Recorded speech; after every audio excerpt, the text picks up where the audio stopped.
ইন্নাল্লাযীনা ইউহিব্বুনা আন তাশিআল ফাহিশা ফিল্লাযীনা আমানু লাহুম আযাবুন আলীমুন ফিদ দুনিয়া ওয়াল আখিরাহ।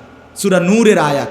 আল্লাহ বলছে এই মুসলমানদের সমাজে যারা অশ্লীলতা, বেহায়াপনা, অসভ্যতা ছড়িয়ে দিতে চায়, খোদার কসম আল্লাহ বলছে তাদের জন্য রয়েছে মর্মান্তিক আযাব ফিদ দুনিয়া, দুনিয়াতেও, আখিরাতেও, ওয়াল আখিরাহ, আখিরাতেও। এই জন্য বাপ আমার, অশ্লীলতা না ছড়াই। আগামীকাল 13, তারপর দিন 14 ফেব্রুয়ারি।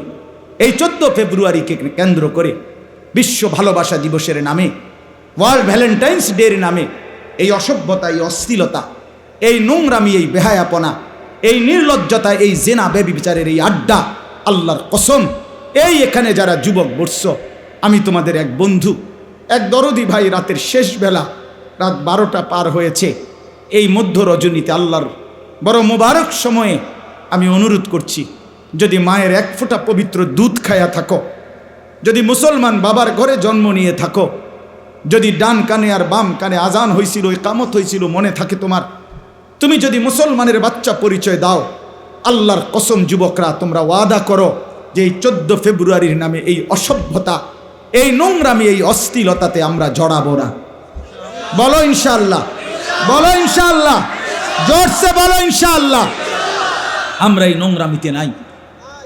এটা মুসলমানের সাথে ইউরোপের এই পাশ্চাত্যের সভ্যতা, পাশ্চাত্যের এই ওয়েস্টার্ন কালচার, যাদের ব্যক্তি জীবনের কোনো চরিত্র নাই, যাদের ভিতরে কোনো ফ্রি সেক্স, ফ্রি মিক্সিং, অবাধ যৌনতা, যেখানে যার মন চায় তার সেখানেই নিজের শাহওয়াত, নিজের যৌন চাহিদা পূরণ করবে, এটা তাদের সভ্যতা হইতে পারে, ইউরোপের সভ্যতা হইতে পারে। তোদের সেই অসভ্যতা আমার এই 18 কোটি জনগোষ্ঠীর এই দেশে, যেখানে সংখ্যাগরিষ্ঠ মুসলমান, আমরা তা মেনে নিতে পারি না। এদেশে অসভ্যতার প্রশ্রয় দেওয়া হবে না।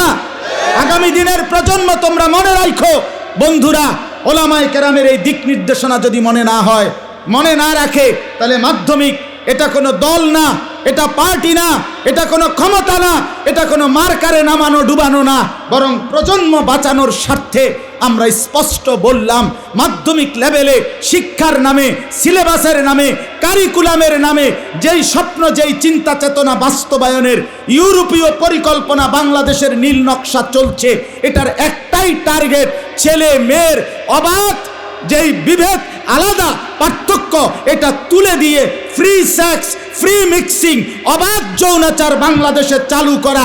ছেলে মেয়ে একসাথে থাকবে, খাইবে, ঘুমাবে, একই বেঞ্চে বসবে, একই বাথরুম ব্যবহার করবে, একই কমন রুম ব্যবহার করবে। এই অসভ্যতার, এই নোংরামির নাম ধরে এই এজেন্ডা বাস্তবায়নের জন্য একবার ট্রান্সজেন্ডার, একবার বিকৃত যৌনতা আমদানি করার ষড়যন্ত্র বাংলাদেশে চলছে। ইমানদারের সন্তান, তোমরা বেঁচে থাকতে ট্রান্সজেন্ডার বাংলাদেশে বাস্তবায়ন হওয়া যাবে না। এই সমকামিতা আমরা মানি না, আমরা এটা মানি না। আমরা এই অসভ্যতা বাস্তবায়ন হতে দেব না। প্রয়োজন 1 সাগর রক্ত যাবে, কিন্তু বাংলাদেশের জমিনে অন্যায়, অশ্লীলতার প্রশ্রয় দেওয়া হবে না। আমার প্রজন্ম ফিরতে হবে, আমার নওজোয়ান ফিরতে হবে। তোমরা যুবক যদি না ফেরো, আগামী দিনে ইমাম মাহদির জন্য লড়বে কে? এই যুবক বলো, আমি লড়বো ইনশাআল্লাহ। বলো, জীবন বাজি রাখার স্বপ্ন দেখো ইনশাআল্লাহ। আগামী দিনে তুমি হবে মাহদির সৈনিক ইনশাআল্লাহ।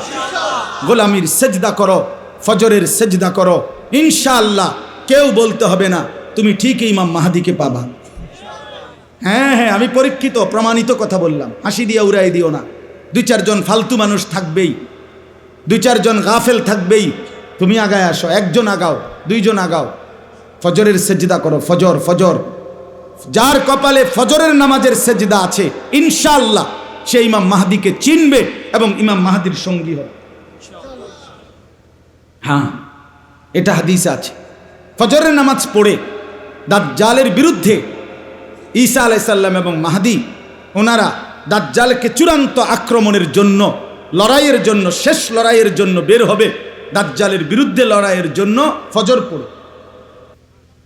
এই জন্য ফজরের মুসল্লি মাহদিকে চিনবে ইনশাআল্লাহ।